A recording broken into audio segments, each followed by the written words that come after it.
कभी आपने सीरियसली सोचा है कि आपका हार्ट रोज कितना काम करता है? मतलब सच में सोचा है? हम लोग दिन भर काम करते हैं, थक जाते हैं, ब्रेक लेते हैं, वीकेंड का वेट करते हैं, लेकिन आपके बॉडी के अंदर एक ऐसा इंजन चल रहा है जो कभी ब्रेक नहीं लेता, ना दिन में, ना रात में, ना जब आप सो रहे होते हो। आपका हार्ट, एक नॉर्मल इंसान का हार्ट एक दिन में लगभग 1 लाख बार धड़कता है और इस प्रोसेस में लगभग 7000 से 7500 लीटर ब्लड पंप करता है। अब 1 सेकंड के लिए इमेजिन करो, हमारे बॉडी में सिर्फ लगभग 5 लीटर ब्लड होता है, लेकिन वही 5 लीटर ब्लड पूरे दिन बॉडी के हर कोने में बार बार सर्कुलेट होता रहता है। और कहानी यहीं खत्म नहीं होती। साइंटिस्ट एस्टिमेट करते हैं कि अगर हमारे बॉडी की सारी ब्लड वेसल्स को एक लाइन में जोड़ दिया जाए तो उनकी टोटल लेंथ लगभग 90,000 से 1 लाख किलोमीटर के बीच हो सकती है। मतलब इतनी लंबी कि आप अर्थ को 2 बार घूम सकते हो। और ये सब कुछ फिट है हमारे सिर्फ 5 या 6 फुट के बॉडी के अंदर। इसीलिए डॉक्टर्स और साइंटिस्ट्स अक्सर बोलते हैं कि ह्यूमन बॉडी एक बायोलॉजिकल मिरेकल है। लेकिन यहीं पर एक डेंजरस ट्विस्ट शुरू होता है। इतना पावरफुल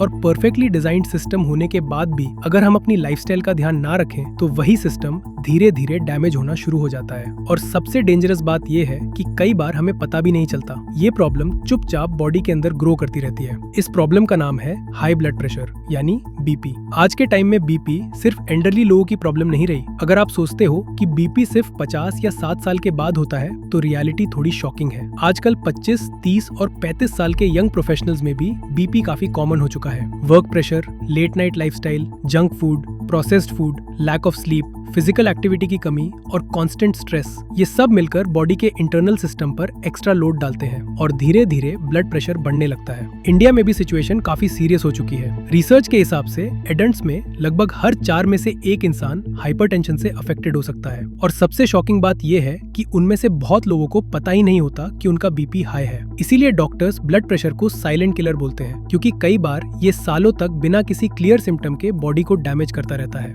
अब यहाँ एक सिंपल सा सवाल आता है, आखिर ब्लड प्रेशर होता क्या है, क्यों बढ़ता है, और अगर कंट्रोल ना किया जाए तो बॉडी के साथ एग्जैक्टली क्या होता है। चलिए इसे सिंपल लैंग्वेज में समझते हैं। हमारे बॉडी में हार्ट एक पावरफुल पंप की तरह काम करता है। जब हार्ट कॉन्ट्रैक्ट करता है तो वो ब्लड को प्रेशर के साथ आर्टरीज में भेजता है। ये ब्लड ऑक्सीजन और न्यूट्रिएंट्स को बॉडी के हर ऑर्गन तक पहुंचता है। जब ब्लड वेसल्स के अंदर फ्लो करता है तो वेसल्स की वॉल्स पर एक फोर्स क्रिएट होता है। इसी फोर्स को ब्लड प्रेशर कहा जाता है। सिंपल वर्ड्स में ब्लड का प्रेशर जो ब्लड वेसल्स की वॉल्स पर पड़ता है। लेकिन यहाँ एक इंटरेस्टिंग बात है, ये प्रेशर कांस्टेंट नहीं होता। हर हार्ट बीट के साथ ये बढ़ता और घटता रहता है। इसीलिए जब डॉक्टर बीपी चेक करते हैं तो वो 2 नंबर्स बोलते हैं, जैसे 120/80। अगर आपने कभी बीपी चेक कराया है तो ये नंबर जरूर सुना होगा। अब सवाल ये है कि ये 2 नंबर्स का मतलब क्या होता है। जब हार्ट कॉन्ट्रैक्ट करके ब्लड को बॉडी में पुश करता है उस मोमेंट का प्रेशर होता है सिस्टोलिक प्रेशर, और जब हार्ट 2 बीट्स के बीच थोड़ा रिलैक्स करता है उस वक्त का प्रेशर होता है डायस्टोलिक प्रेशर। इसीलिए बीपी हमेशा 2 नंबर्स में बताया जाता है। जनरली अगर बीपी 120/80 के आसपास हो तो उसे हेल्दी रेंज माना जाता है। लेकिन एक और चीज समझना जरूरी है, आपका बीपी पूरे दिन एक जैसा नहीं रहता। अगर आप एक्सरसाइज कर रहे हो, टेंशन में हो, गुस्सा आए या फास्ट चल रहे हो तो बीपी टेम्परेरी बढ़ सकता है। और जब आप रिलैक्स करते हो या रात को सो रहे हो तो बीपी नेचुरली कम हो जाता है। यानी बीपी एक डायनामिक सिस्टम है जो बॉडी की एक्टिविटी के हिसाब से चेंज होता रहता है। लेकिन प्रॉब्लम तब शुरू होती है जब बीपी लंबे समय तक कंसिस्टेंटली हाई रहे। मेडिकल गाइडलाइंस के अकॉर्डिंग अगर सिस्टोलिक प्रेशर बार बार 130 या 140 के ऊपर और डायस्टोलिक प्रेशर 80 या 90 के ऊपर आ रहा है तो इसे हाइपरटेंशन या हाई ब्लड प्रेशर कहा जाता है। अब सवाल ये है कि बीपी बढ़ता क्यों है। इसको एक सिंपल एग्जांपल से समझते हैं। सोचो एक फ्लेक्सिबल पाइप है जिसमें पानी फ्लो कर रहा है। अगर पाइप सॉफ्ट और फ्लेक्सिबल है तो पानी इजीली फ्लो करेगा, लेकिन अगर पाइप हार्ड हो जाए या अंदर से पतला हो जाए तो पानी को पुश करने के लिए ज्यादा प्रेशर चाहिए होगा। हमारे ब्लड वेसल्स के साथ भी कुछ ऐसा ही होता है। यंग एज में आर्टरीज इलास्टिक होती हैं और इजीली एक्सपैंड और कॉन्ट्रैक्ट कर लेती हैं। लेकिन एज बढ़ने के साथ smoking, obesity, unhealthy diet, diabetes और फिजिकल इनएक्टिविटी की वजह से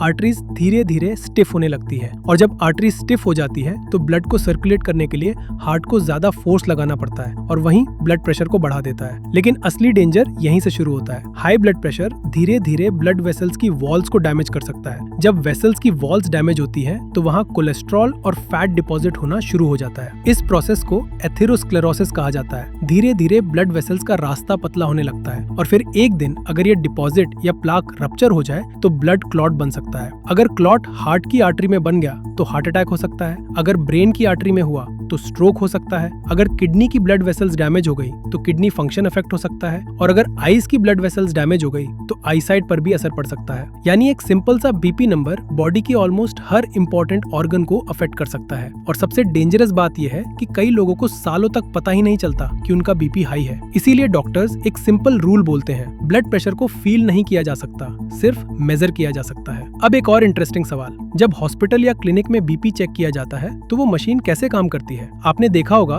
डॉक्टर आर्म पर एक कफ बांधते हैं, उस कफ में हवा भरी जाती है जिससे आर्म की आर्टरी थोड़ी देर के लिए कॉम्प्रेस हो जाती है। फिर धीरे धीरे कफ का प्रेशर रिलीज किया जाता है। जिस मोमेंट पर ब्लड दोबारा आर्टरी में फ्लो करना स्टार्ट करता है वही सिस्टोलिक प्रेशर का इंडिकेशन होता है। और जब ब्लड फ्लो स्मूथ हो जाता है और साउंड डिसअपीयर हो जाता है वही डायस्टोलिक प्रेशर का इंडिकेशन होता है। Modern digital BP machines artery की प्रेशर वेव्स को डिटेक्ट करके ऑटोमेटिकली बीपी कैलकुलेट कर लेती हैं। लेकिन एक हिडन डिटेल है जो बहुत लोग इग्नोर कर देते हैं। बीपी तभी एक्यूरेट आता है जब उसे सही तरीके से मेजर किया जाए। मेजरमेंट से पहले कम से कम 5 मिनट रेस्ट लेना चाहिए। कॉफी, स्मोकिंग या हैवी एक्सरसाइज के तुरंत बाद बीपी चेक नहीं करना चाहिए। और आइडियली एक रीडिंग के बजाय 2 या 3 रीडिंग्स का एवरेज देखना चाहिए। अब सबसे प्रैक्टिकल क्वेश्चन, अगर बीपी हाई हो जाए तो क्या करें? सबसे पहला स्टेप होता है लाइफस्टाइल चेंज। सॉल्ट इंटेक कम करना बहुत इंपॉर्टेंट है क्योंकि ज्यादा सोडियम बॉडी में वाटर रिटेंशन बढ़ा सकता है जिससे ब्लड वॉल्यूम और प्रेशर दोनों बढ़ सकते हैं। रेगुलर फिजिकल एक्टिविटी जैसे रोजाना 30 से 45 minute walking blood pressure control करने में काफी मदद करती है। हेल्दी वेट मेंटेन करना भी बहुत जरूरी है। स्मोकिंग अवॉइड करनी चाहिए क्योंकि स्मोकिंग ब्लड वेसल्स को डैमेज करती है। अल्कोहल लिमिट करना चाहिए। प्रॉपर स्लीप लेना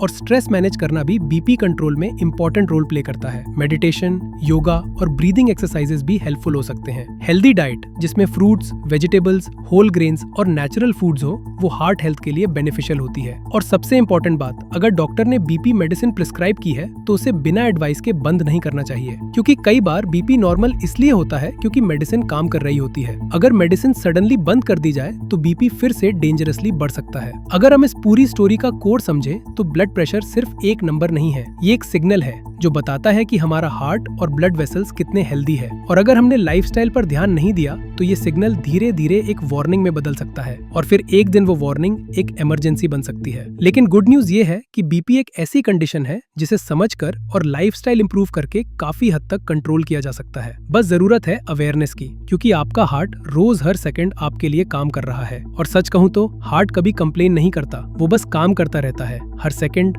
हर मिनट, हर साल। लेकिन जब हम उसका ध्यान नहीं रखते तो एक दिन वो सिग्नल देता है, कभी हार्ट अटैक के फॉर्म में, कभी स्ट्रोक के फॉर्म में, और तब तक अक्सर बहुत देर हो चुकी होती है। इसलिए ब्लड प्रेशर को इग्नोर मत कीजिए क्योंकि आपका हार्ट आपके लिए रोज काम करता है। अब उसकी केयर करना आपकी रिस्पॉन्सिबिलिटी है।